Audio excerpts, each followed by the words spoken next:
18장 1절에서 19절까지 읽겠습니다. 많은 날이 지나고 제3년에 여호와의 말씀이 엘리야에게 임하여 이르시되 너는 가서 아합에게 보이라. 내가 비를 지면에 내리리라.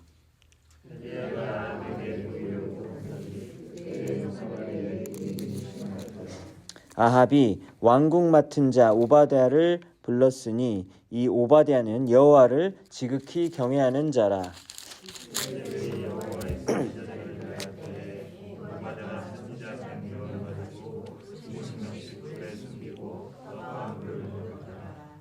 아합이 오바댜에게 이르되 이 땅의 모든 물 근원과 모든 내로 가자. 혹시 꼴을 얻으리라. 그리하면 말과 노새를 살리리니 짐승을 다 잃지 않게 되리라 하고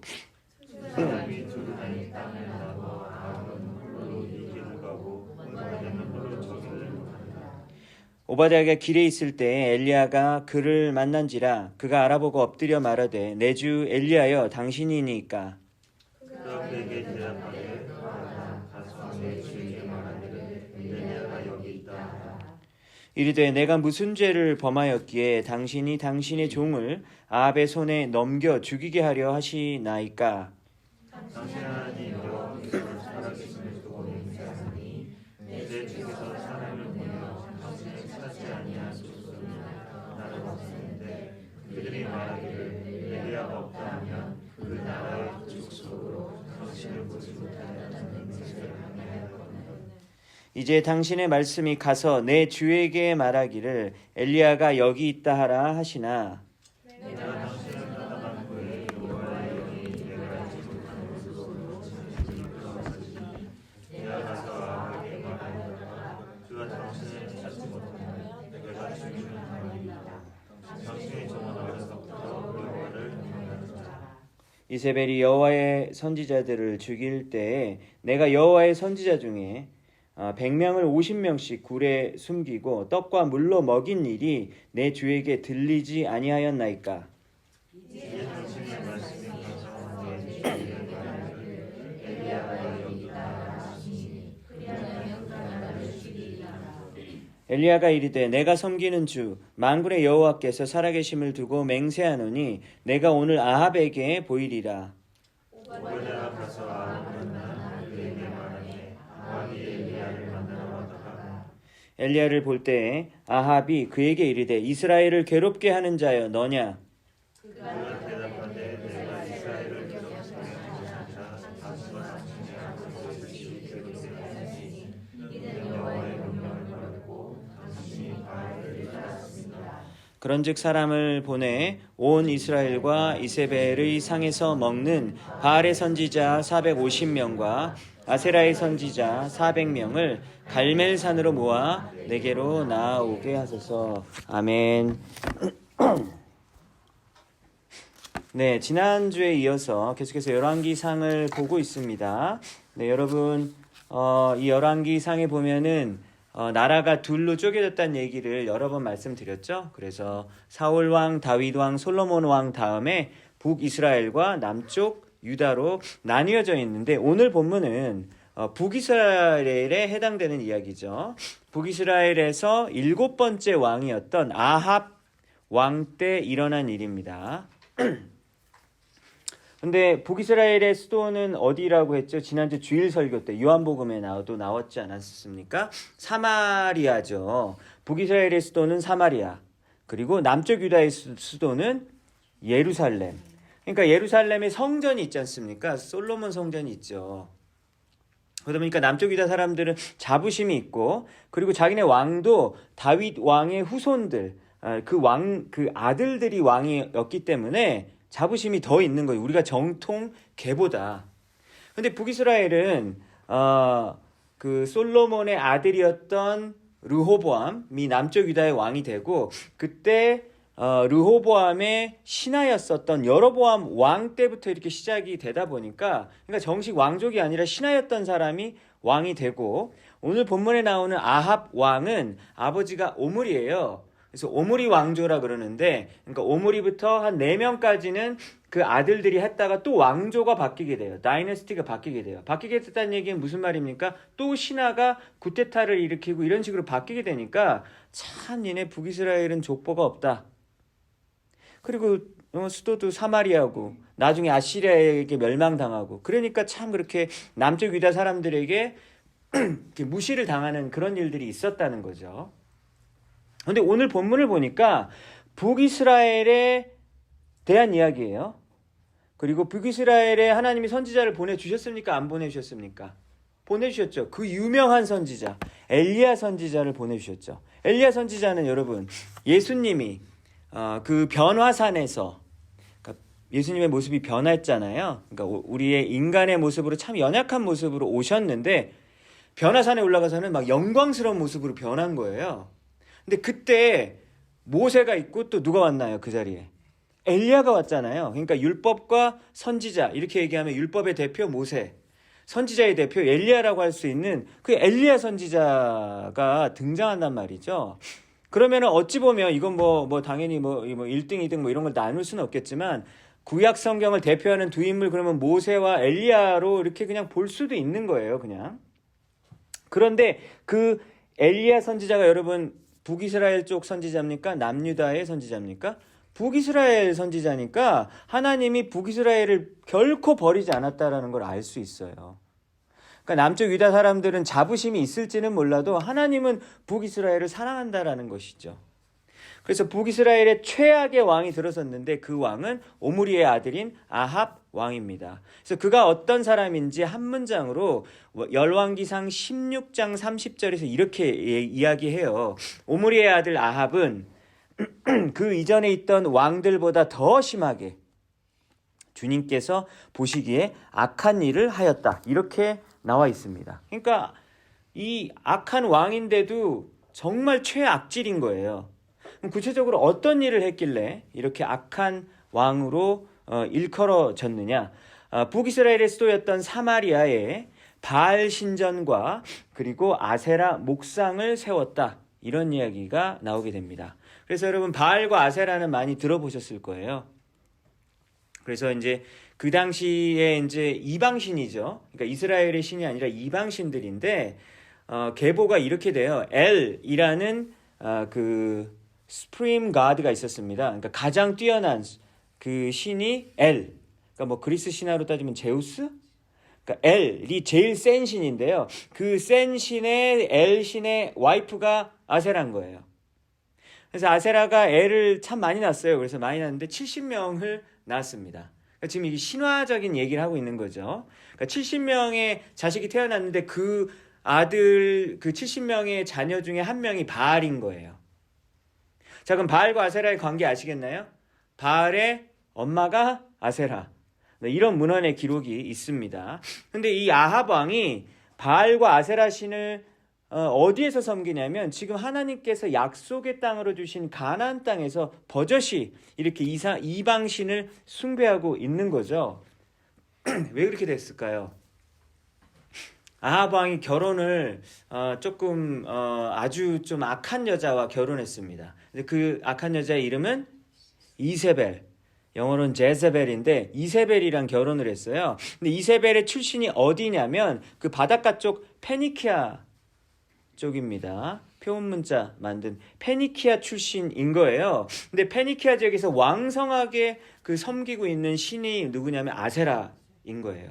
근데 그 아세라 신은 특별히 좀 어떻게 하냐면 나무 이렇게 기둥을 세워가지고 목상, 나무 기둥을 세우는 어떤 그런 모습이 아세라 신을 섬기는 모습이 있었습니다. 그런데 이 이세벨과 아합 왕이 결혼을 하게 된 거예요. 정략적 결혼이죠. 이렇게 하면 우리나라가 더 안전하고 그리고 저쪽 공주랑 결혼하니까 우리나라를 더 잘 지킬 수 있겠지 라고 하는 마음이죠.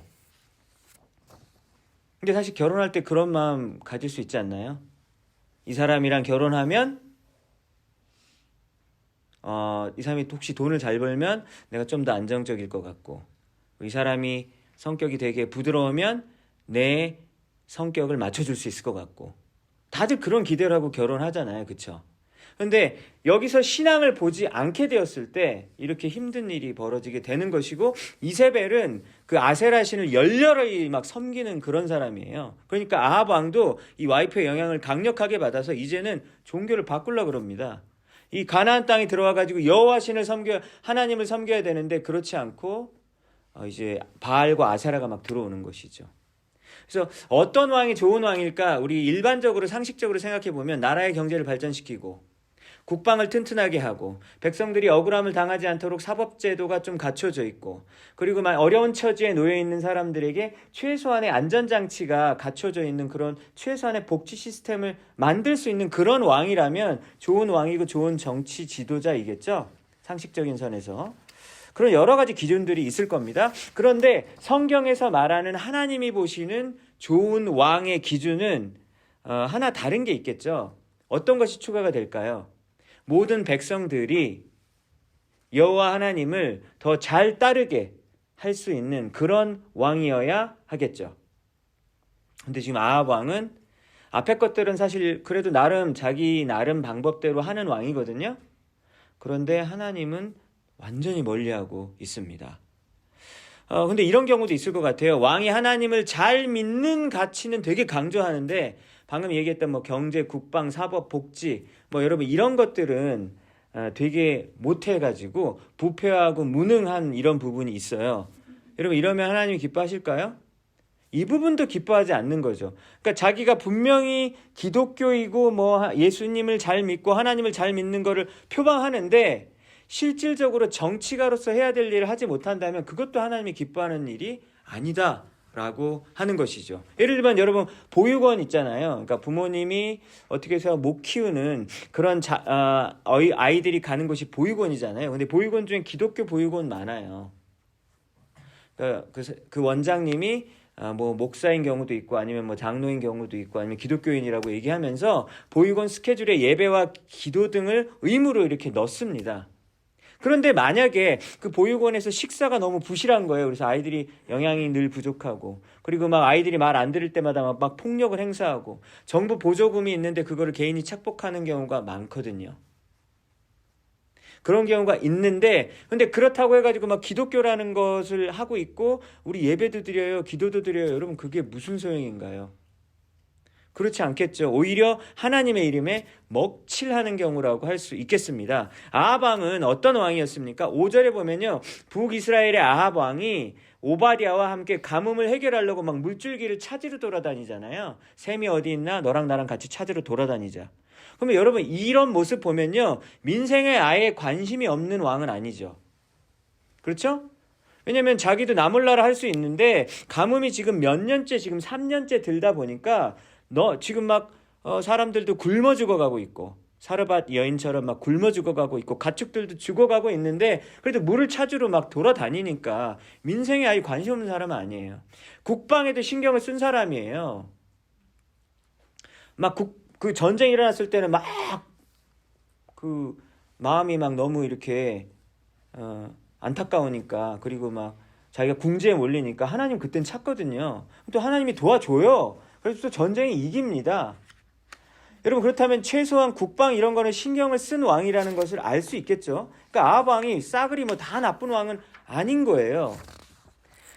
그래서 가끔은 회개도 하고 그럽니다. 겸손하게 무릎 꿇고 그래요. 그럼 또 하나님이 용서해주고, 그런 모습도 중간중간 보여진다라고 하는 것이죠. 근데 오늘 본문을 보니까 여호와 하나님을 공식적으로 버리고 바알과 아세라 신을 적극적으로 이 나라 안에다가 드렸다라는 것을 볼 수 있고, 그에 대해서 성경이 뭐라고 평가하냐면 너는 이스라엘에서 최악의 왕이야 라고 평가를 받는 것이죠.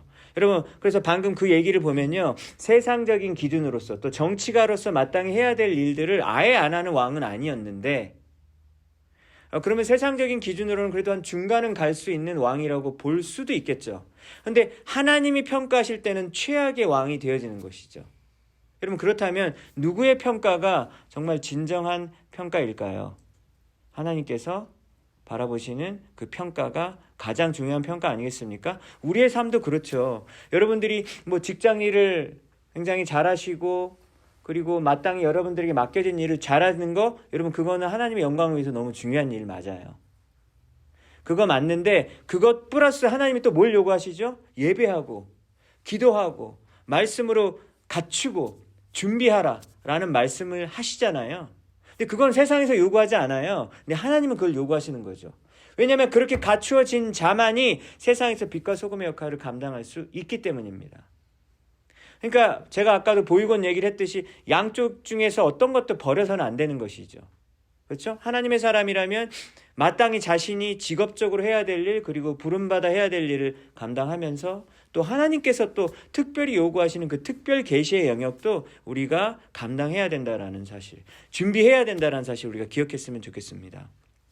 아합 왕이 사악한 거는요, 이렇게 우상 숭배를 자기만 믿는 게 아니라 전 나라에 퍼뜨리고, 그리고 백성들도 막 믿도록 막 전도사 같이 막 일을 하는 거예요.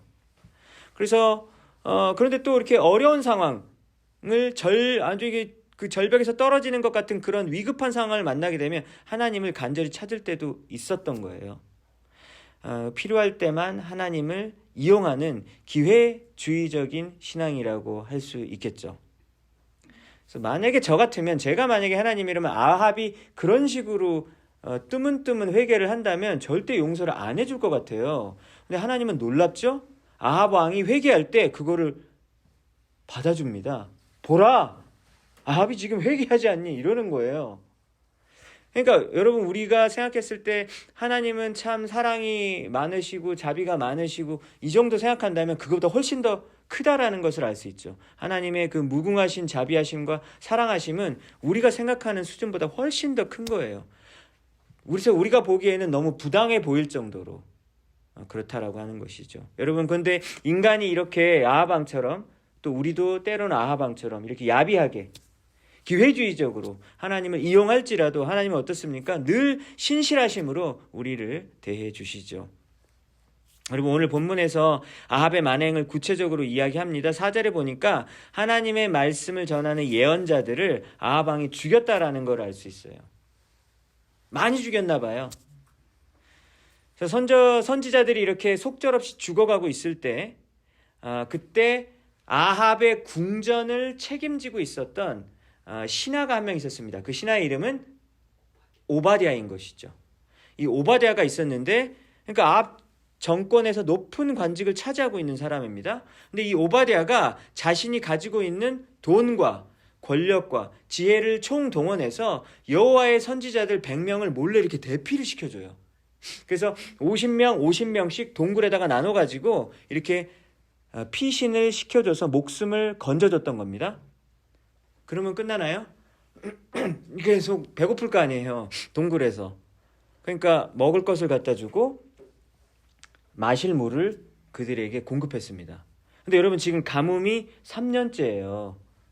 그러면은 오바댜 입장에서도 자기가 아무리 고위 관직이라도 언젠가는 나라에서 이제 곡식이 다 떨어지고 먹을 게 없고, 그다음에 물도 지금 다 시냇물도 말라버리고 있는 상황인데 자기 가족 걱정 안 되겠어요? 그리고 자기도 좀 꽁치고 싶겠죠. 이런 상황이면 뒤에다가 숨겨두고 싶겠죠. 그런데 지금 하나님의 선지자 100명을 먹여 살려야 되는 일이 이게 쉬운 일이냐는 거예요. 평소 때도 힘든데 여러분, 더군다나 이 가뭄이 3년째 든 이때에 이런 일을 한다라는 것은 여러분 정말로 어려운 일이죠. 그리고 만약에 그렇게 하다가 걸리게 되면 어떻게 되죠? 죽어요. 여기 오늘 본문에도 보니까 계속 오바댜가 두려워하잖아요. 엘리야 선지자 왜 이러는 거예요? 나 이러다가 아합 왕에게 죽어요. 이 얘기를 계속 하잖아요. 그러니까 굉장히 이 아합 왕은 아무 데나 막 죽일 수 있는 사람이라는 걸 알 수 있어요. 근데 100명을 숨겨주다가 죽을 수 있음에도 불구하고 이 일을 감당하는 것을 보게 됩니다. 여러분, 그래서 오늘 본문에서 그 유명한 인물 엘리야도 사실 빛이 나지만 오바댜의 이런 순종하는 모습, 이 헌신하는 모습이 눈에 띄게 돼요. 근데 여기서 볼까요? 오바댜는요, 하나님을 그러니까 섬기는 사람 맞죠? 하나님을 섬기는 사람 맞는데 동시에 아합 왕도 섬겼잖아요. 그렇죠? 그러니까 우리는 이 모습을 어떻게 이거를 해석할 수 있을까라는 것도 생각해 보면 좋을 것 같아요. 하나님을 분명히 섬기는데 아합 왕 밑에서 고위관직으로 일하고 있다는 것이죠. 여러분, 더럽고 죄가 많은 곳에 크리스찬들이 가야 되나요? 안 가야 되나요? 가야 되나요? 그러다가 오염되면 어떡하죠? 네? 그러다가 오염되면 어떡하죠? 그러니까 예를 들어서 어떤 그 목사님인가 전도사님이 그 사창가에서 일하시는 분들, 그러니까 그 사창가에서 일하시는 분들에게 예수님의 복음을 전하기 위해서 거기에 들어가셔서 복음을 전하는 거예요. 조심해야겠죠, 여러분? 그쵸? 조심해야겠죠. 왜냐면 이제 되게 의도는 좋은데 이게 여기서 온갖 그런 죄악들과 그다음에 성적인 그런 부분들과 그런 온갖 깨어진 그런 마음들과 이런 것들이 다 있는 곳이잖아요. 그러니까 그곳에 들어가서 사역하는 건 참 좋은 마음인데 되게 조심해야겠죠. 그렇죠? 그러니까 이게 이론적으로는 더럽고 죄가 많은 곳에 들어가야 됩니다. 그럼 여러분 빨리 마약 소굴에 빨리 들어가세요. 에? 들어가셔서 복음 외치고 빨리 하셔야죠. 왜 안 들어가시고 자꾸 이렇게 깨끗하고 고운 곳에만 있으시죠? 라고 누가 말할 수 있잖아요. 근데 진짜 그렇게 하는 건 쉬운 일이 아니라는 거예요. 그래서 사실 대부분의 크리스찬들은 그런 곳에서 사실 많이 나오고 피하는 경향이 사실 있죠. 그런데 우리가 계속해서 그렇게 다 빠져나가 버리면 어떻게 되냐면 그 죄가 많은 곳이 더욱더 썩게 되는 곳이 되겠죠. 여러분, 그래서 아합 정권 아래에서 일한다? 사실 이거가 어떻게 이게 용납이 되지라는 생각이 들 수밖에 없어요. 바알과 아세라 신을 섬기는 그 왕인데 신하들한테는 그걸 강요 안 했겠어요? 그랬겠죠. 그래서 오바댜가 지금 어떻게 신앙을 지킬 수 있었을까? 여러분, 이 고민을 해보시면 사실 이것이 사실 여러분들이 매일매일 직장 생활하시면서 또 학교에서 생활하면서 고민하는 부분 아닌가요? 그렇죠. 사실 저는 해당이 안 돼요. 저는 맨날 교회 와 있잖아요. 저기 방에 이렇게 숨어 있기 때문에 사무실 안에 숨어 있기 때문에 저는 잘 몰라요. 저는 때가 안 탄단 말이죠. 네. 잘 모르는데 그러니까 사실 여러분들은 어찌 보면 정말 하나님이 보시기에 정말 귀한 분들이죠. 그래서 우리가 이 오바댜가 아합 정권 밑에서 지금 일하고 있다라는 사실에 대해서 생각을 해볼 때 함부로 비난해서는 안 된다라는 것, 그리고 나의 매일매일의 생활도 어떻게 내가 세상에 살면서 하나님의 사람으로 살 수 있을까에 대해서 고민해 볼 수 있을 것 같아요. 그런데 여러분, 만약에 오바댜가 아유 저 더러운 저 아합왕 내가 차라리 굶어 죽으면 죽었지 내가 안 한다라고 해가지고 그냥 안 했다면 여러분 선지자들 100명은 다 죽었어요. 그렇죠?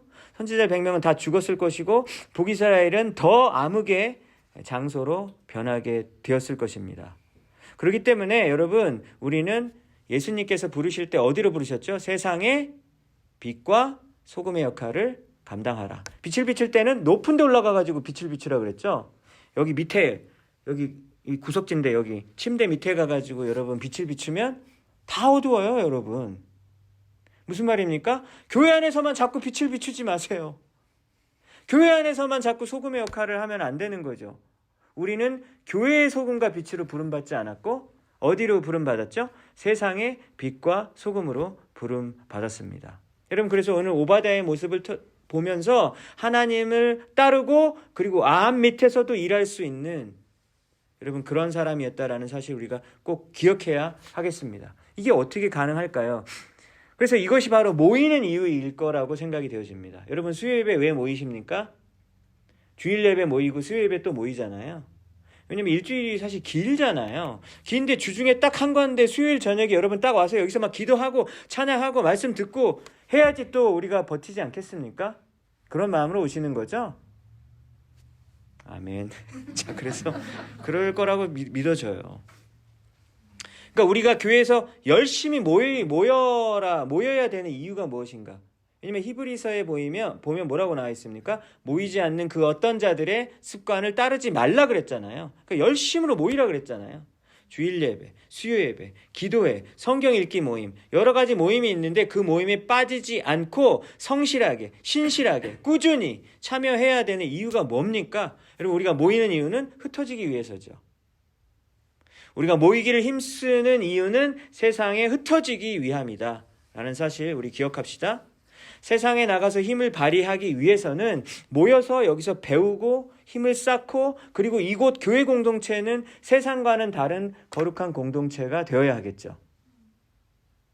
그래서 교회의 순수함을 유지해야 하는 이유가 있는 것이죠. 왜? 밖에 가서 밖에 가서 우리가 여전히 순수함과 거룩함을 지키기 위해서는 우리가 모이기에 힘쓰고 또 이곳에서 말씀과 기도로 무장이 되는 우리가 되어야 할 줄로 믿습니다. 여러분, 또 우리가 생각해 봐야 될 것은요, 오바댜가 지금 자신이 가진 권력과 돈과 재능을 총동원해가지고 막 하나님의 나라를 위해서 애쓰고 있잖아요. 지금 여러분, 본인이 할 만한 수준에서 하고 있나요? 아니죠. 보니까 좀 한계를 넘은 게 보이십니까?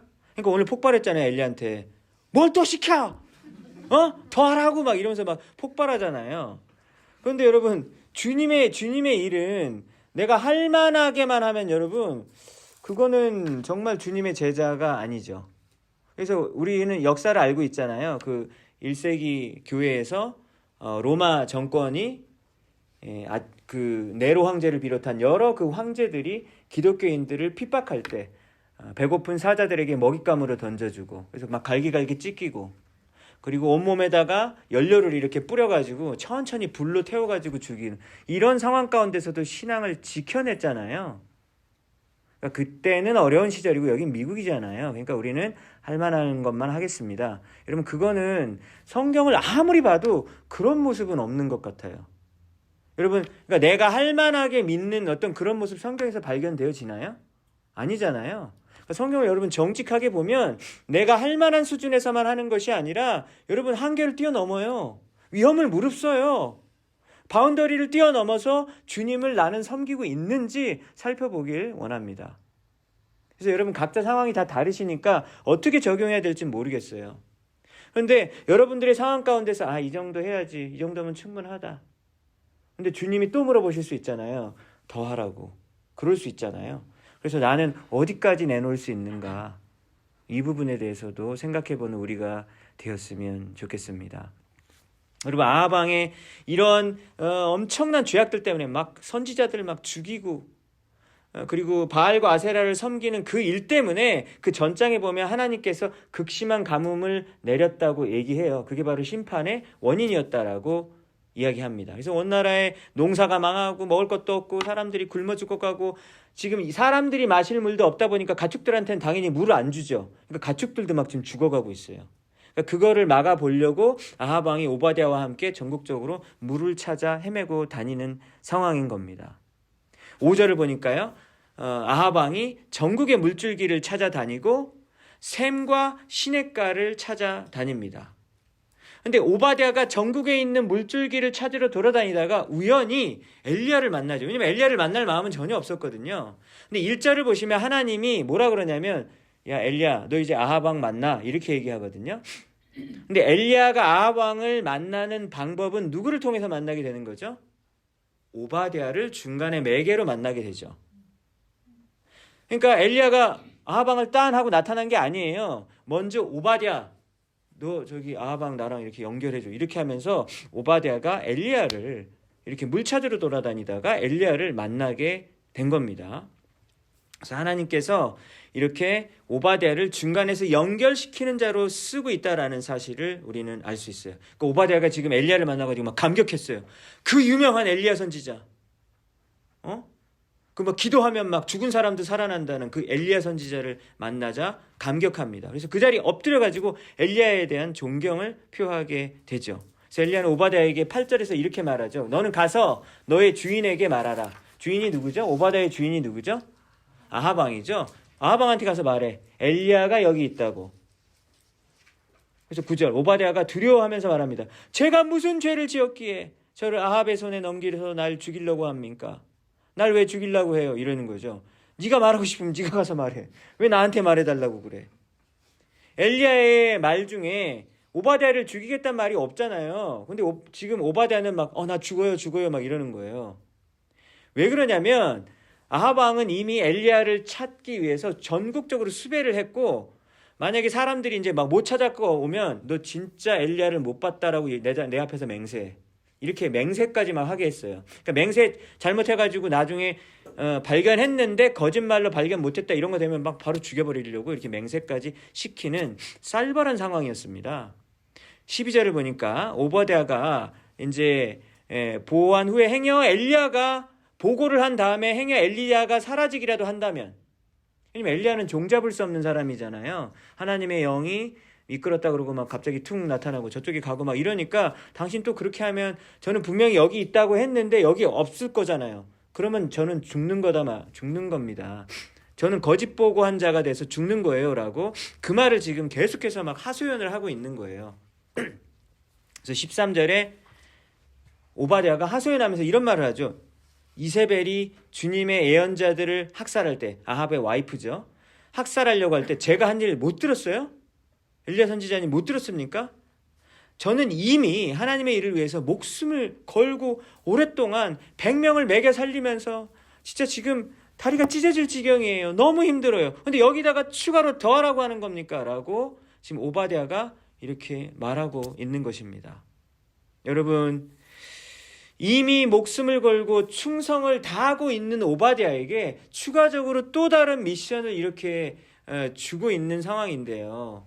여러분, 이런 거를 어떻게 우리가 이해할까요? 왜냐하면 이 시간에 이제 수요예배 오신 분들을 사실 대부분 보면은 우리 교회에서 뭔가를 맡고 있는 분이거든요. 근데 또 일이 또 있긴 하죠. 근데 그럴 때 누구에게 맡기냐는 거예요. 저는 수요예배 온 분한테 또 갈 수밖에 없어요. 이것 좀 할 수 있겠냐고. 그랬을 때 저도 참 미안하기도 하고 못하겠다고 하시면 그러면 저는 이제 안 하면 되잖아요. 그냥 안 하면 돼요. 그냥 안 하고 그냥 할 수 있는 것만 하면 되죠. 그래서 우리가 이제 이건 기도하고 서로 결정해야겠죠. 저도 함부로 부탁해서도 안 되고 여러분들도 할 수 있을 만큼 내가 주님이 하라고 한 만큼 나는 이만큼이라고 생각했는데 하나님은 조금 더인가 보다라고 기도해서 그렇게 되면 조금 더 하실 수 있고 이제 그렇게 될 것 같아요. 그런데 이런 저런 모습으로 이미 하나님을 따르고 섬기고 있는데 도대체 어느 정도 섬겨야 내가 잘 섬기고 있는 것일까? 언제까지 하나님을 따라야 내가 하나님을 잘 따르는 것일까? 여러분 이런 질문 해보지 않습니까? 그래서 하나님께서는 이미 이렇게 열심히 일을 하고 있는 오바댜에게 이 오바댜가 한 일은요, 웬만한 보통 사람들 평생 동안 주님의 일을 한 만큼 거의 그거를 이미 이 단기간에 한 사람이라고 할 수 있잖아요. 근데 이런 사람에게 또 생명을 걸어야 될, 거짓 보고 되면 나 죽는다고 했잖아요. 또 생명을 걸어야 될 일을 지금 엘리야를 통해서 하나님이 오바댜에게 맡기고 있다라고 하는 겁니다. 여러분, 그래서 우리가 하나님께 나는 어느 정도까지 충성할 수 있는가에 대해서 오바댜를 보고 엘리야를 보면서 우리 한번 생각해 봤으면 좋겠어요. 실제로 저도 여러 가지 일들을 이제 맡기고 이제 임기가 끝나시죠. 한 1년 뭐 이렇게 아니면 몇 년 단위로 임기가 이제 끝나고 나서 어떤 분은 막 이제 거의 끝날 때 됐을 때 선생님 저는 이제 안 해요. 저는 이제는 죽어도 안 합니다. 저는 더 이상 찾지 마세요. 주일 예배 때는 나오겠습니다. 이렇게 하는 분들이 사실 꽤 있어요, 사실. 그러면은 저는 이제 마음이 이제 굉장히 안타깝고 이제 아프죠. 왜냐면 그 일을 통해서 그분도 신앙을 성장하기를 바라는 거죠. 뭐 교회에 무슨 부품으로 사용하고 갖다 버리고 그런 거 아니잖아요, 여러분. 그런 게 아니라 그분도 일을 하면서 그분도 주님 안에서 성장하길 바랬는데 그분은 어떻게 됐든지 번아웃이 오셨는지 하셔가지고 이제 더 이상 못하겠다는 거예요. 그랬을 때 참 마음이 아프기도 합니다. 여러분, 오바댜의 모습이 오늘 이런 모습이 좀 아닌가라는 생각이 들어지는 것이죠. 여러분, 성경의 수많은 믿음의 인물들의 이야기를 보면요, 중간에 포기하지 않아요. 그렇죠? 그래서 여러분들한테 막 일을 막 더 맡긴다는 거 안심할 일은 없어요. 네, 안심하시고. 네. 맡길 일도 없어요. 맡길 일이 없으니까 일단 안심하시고. 근데 주님이 또 이제 뭐라고 하시면 그땐 순종하셔야죠. 그게 뭔진 모르지만 그럴 각오가 돼 있어야 된다는 거죠. 그래서 오늘 이 모습을 보니까 여러분, 하나님이 일을 맡기실 때 누구에게 맡기십니까? 오바댜에게 맡겼잖아요. 준비된 자에게 일을 맡기시죠. 그리고 연단되고 훈련이 되어진 자, 그리고 이미 하나님의 일을 성실하게 감당하고 있는 사람에게 하나님이 또 일을 맡기신다라고 하는 것을 여러분 알 수 있어요. 근데 이런 모습을 보면서 여러분, 우리가 참 이거는 아닌 것 같습니다. 왜 교회 사람들 여러 명 있는데 쟤는 왜 밥만 먹고 가요? 에? 쟤는 언제까지 밥만 먹고 갈 거야? 5년 동안. 나는 맨날 밥을 하고 쟤는 왜 맨날 밥을 먹고 그냥 가지? 인사만 하고? 이건 아니지 않습니까? 이런 생각이 우리 안에 꿈틀거릴 수밖에 없어요. 그래서 효율성과 뭐 여러 가지를 생각해 봤을 때 하나님 이거 우리가 다 분배해야 됩니다. 공통적으로. 여러분 근데 그것은 어디의 방법이죠? 회사의 방법이죠. 회사는 그렇게 일해요. 그렇게 안 하면 나갑니다. 직원 나가죠. 왜 나는 더 일 시키고 월급을 안 줘? 이러면서 나가는 거죠. 근데 교회는 또 그렇지가 않잖아요. 하는 사람이 더 일을 하게 돼 있고 하나님께서 일을 하는 사람에게 사실 더 맡겨주는 것이죠. 그런데 놀라운 것은 그 일을 더 한 사람이 어떻게 생각하죠? 이걸 주어진 것을 하나님께 오히려 더 드릴 수 있어서 기뻐하죠. 그걸 명예로 생각하고 영광으로 생각하지 않습니까?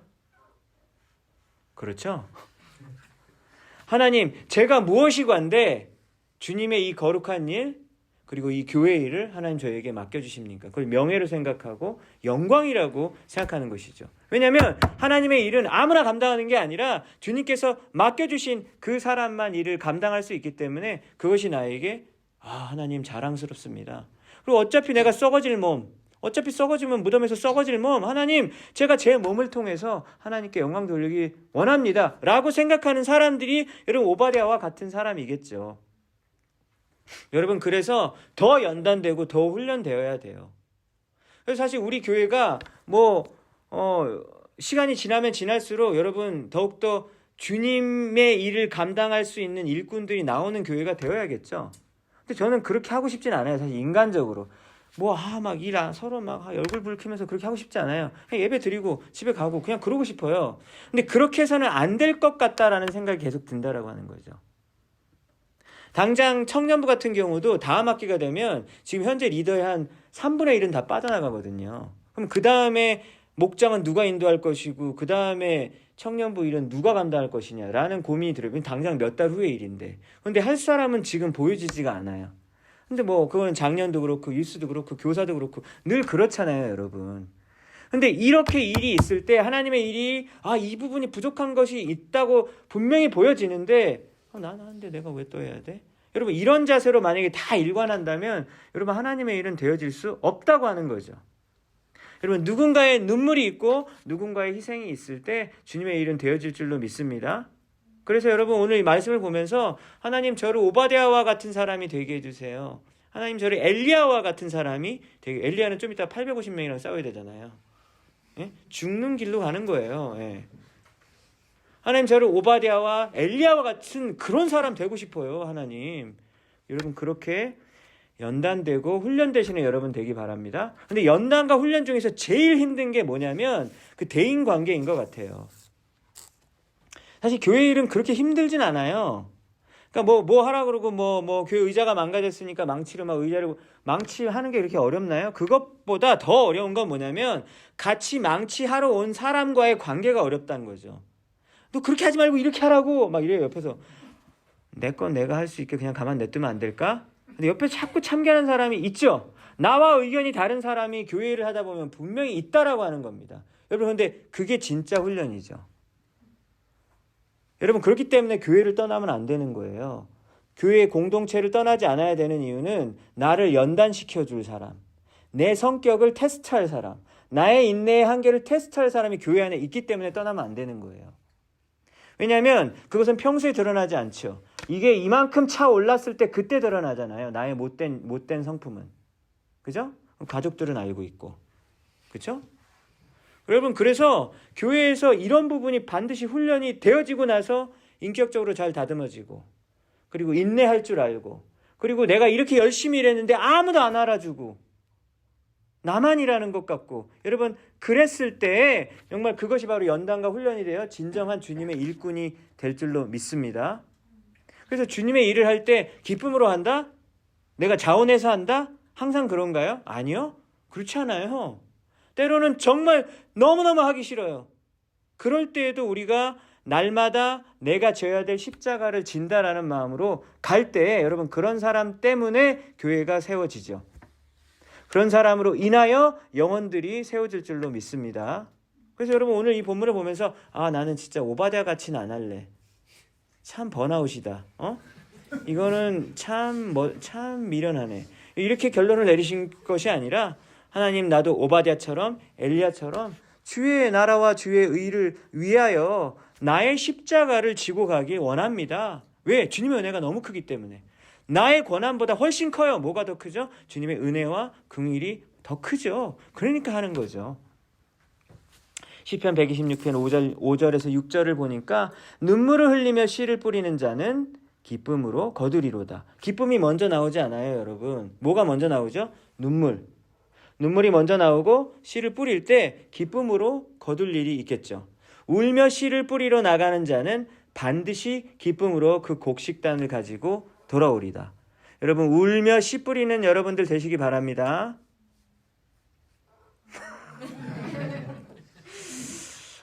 정말 여러분들은 대단한 분들이세요. 네. 우리 교회는 정말 좋은 교회죠. 네. 그래서 울며 씨를 뿌리러 나가는 여러분들 되셔야 됩니다. 그래서 우리 교회의 부흥을 위해서 눈물을 흘리는 여러분들 되시기 바라요. 부흥은 여러분 인간적인 노력으로 되지 않죠. 여기서 기도하시고 눈물 뿌리실 때 여기 부흥이 찾아오고 예수 안 믿는 사람이 갑자기 예수님을 믿게 되고, 그럼 그게 어떻게 돼? 그건 사람이 할 수 없는 일인데 누군가 울며 씨를 뿌려야죠. 그때 하나님이 이곳 가운데 역사할 줄로 믿습니다. 그래서 17절 18절을 보니까 당신이 바로 그 이스라엘을 괴롭히는 자입니까? 또 아합이 엘리야 보고 이렇게 말하니까 18절 내가 아니라 너거든. 그래서 여호와의 명령을 네가 버렸고 당신이 바알을 따랐다. 그러면서 450명의 바알 선지자, 400명의 아세라 선지자들을 갈멜산으로 다 불러 모아 라고 해가지고 1대 850으로 싸우는 일이 이제 그 다음에 이루어지고, 막 불이 하늘에서 떨어져가지고 제단이 불을 타는, 그래서 850명을 완전히 영적으로 이기는 이런 엘리야의 모습이 뒤를 따라 나옵니다. 여러분, 그래서 이런 모습을 보면서 엘리야 같은 사람은 진짜 거의 목숨 걸었잖아요, 주님을 위해서. 그건 엘리야고 나는 아니고. 여러분, 이렇게 하면은 우리는 발전이 없죠, 믿음에 있어서.